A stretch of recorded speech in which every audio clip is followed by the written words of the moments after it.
Hi అండి, అందరికీ ధన్యవాదాలండి. మన వీడియోలన్నీ చూస్తున్నారు కదా. మరి మన వీడియో ఫస్ట్ టైం చూసే వాళ్ళైతే సబ్స్క్రైబ్ చేసుకోండి, లైక్ కొట్టండి, షేర్ చేయండి మీ ఫ్రెండ్స్కి, రిలేటివ్స్కి. ఈరోజు నేను ఉల్లి పొరక కూర చేస్తున్నాను అనమాట. ఉల్లి పొరక, పెసర్లు, మొలకలు కలిపి ఒక కర్రీ మంచిగా చేస్తున్నాను, చూడండి స్కిప్ చేయకుండా. హెల్దీ ఫుడ్ అని నేను ఉల్లి పొరక పెసర మొలకలు కర్రీ చేస్తున్నాను కదా. ఈ ఉల్లి పొరక పెసర మొలకల కూర చాలా హెల్దీగా ఉంటుందండి. ఈ పెసర మొలకలు రోజు డైలీ మార్నింగ్ తిన్నా కానీ చాలా హెల్దీ అండి. ఇంత బారు మొలకలు ఎలా వచ్చినాయి అంటే ఇదిగో చూడండి, అంగుళం మొలక వచ్చింది. ఈ మొలకలు రావాలంటే ఇలాంటి హోల్స్ డబ్బాలో పగలంతా నానబెట్టి నైట్కి శుభ్రం కడిగి డబ్బాలో వేస్తే మొలకలు ఈ విధంగా వస్తాయండి. ఈ 4 days అయింది మొలకలు వచ్చి, నేను ఫ్రిడ్జ్లో కూడా పెట్టుకున్నాను. ఇలాగా ఒకరోజు శనగలు, ఒకరోజు పెసలు, మొలకలు చేసి ఎర్లీ మార్నింగ్ తింటే చాలా హెల్దీ కదా. అందుకని నేను ఈరోజు అయితే కర్రీ చేస్తున్నానండి ఈ స్ప్రౌట్స్ తోటి. ఈ కర్రీకి మనం కాస్త వీటిని మగ్గించుకోవాలి. అంటే నేను వాటర్ పోసి మగ్గించట్లేదు. ఇలాగ రైస్ కుక్కర్ ఉంటుంది మాకు, ఈ రైస్ కుక్కర్లో రైస్ కడిగి పెట్టి వీటితో పాటు నేను ఇలాగా మూత పెట్టేస్తే కాస్త మగ్గుతాయండి. మగ్గినాక అవి కర్రీలో వేసుకుంటాను. ఇదిగో చూడండి, ఉల్లిపరక, ఉల్లిగడ్డలు, ఉల్లిపరక ఇవన్నీ కట్ చేసి కడిగి పెట్టుకున్నానండి.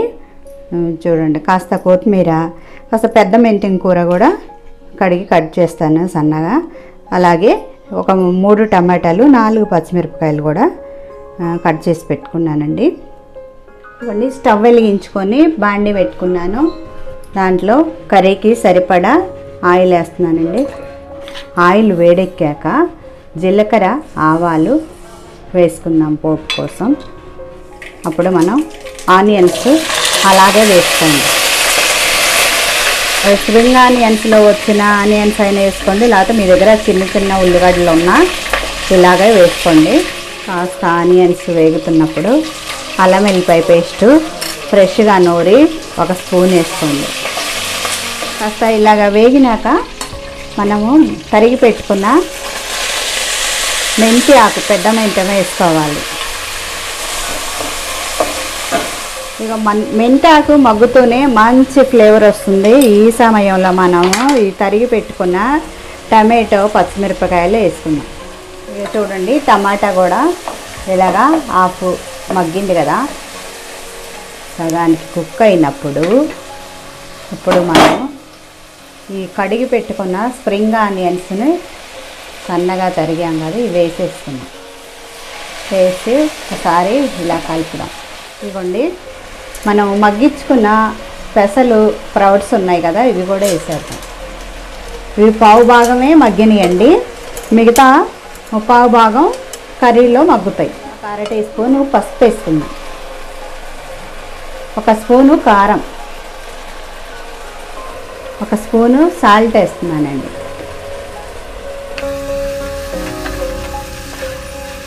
2 నిమిషాలు మూత పెట్టుకొని బాగా మగ్గిద్దాం కూరని. చూడండి, కర్రీ బాగా మగ్గిపోయింది కదా. అడుగంటకుండా మధ్యలో కలుపుకుంటూ ఈ విధంగా బాగా కర్రీ ఉడికించుకోండి. చూడండి, అడుగు కూడా అంట్లా చాలా బాగా ఉడికింది.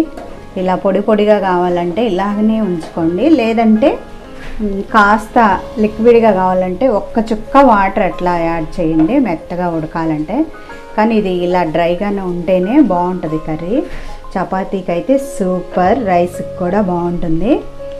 దీంట్లో కొంచెం గరం మసాలా అంటే ధనియాల పొడి వేస్తున్నాను. ఎక్కువ మసాలాలు అవసరం లేదు. కొత్తిమీర కూడా వేసేసా. ఇంకా స్టవ్ ఆఫ్ చేస్తున్నాను. స్టవ్ ఆఫ్ చేసి మనం సర్వింగ్ బౌల్లోకి తీసేసుకోవచ్చు. సర్వింగ్ బౌల్లోకి కర్రీ తీస్తున్నానండి.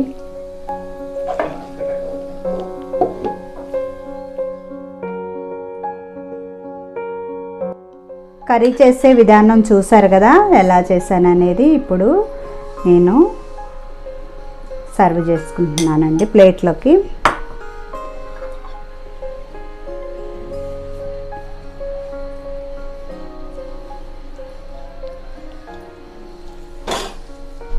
ఈ రెసిపీ ఎలా వచ్చిందనేది నేను తిని చూసి చెప్తాను మీకు.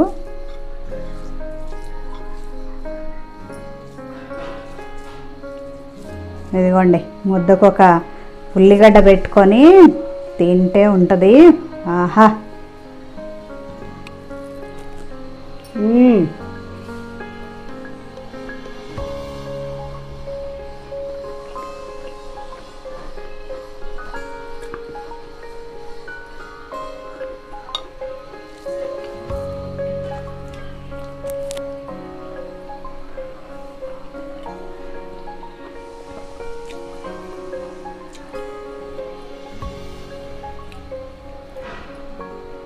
ఈ కూర స్మెల్ బాగుంది, అలాగే కర్రీ కూడా బాగుందండి.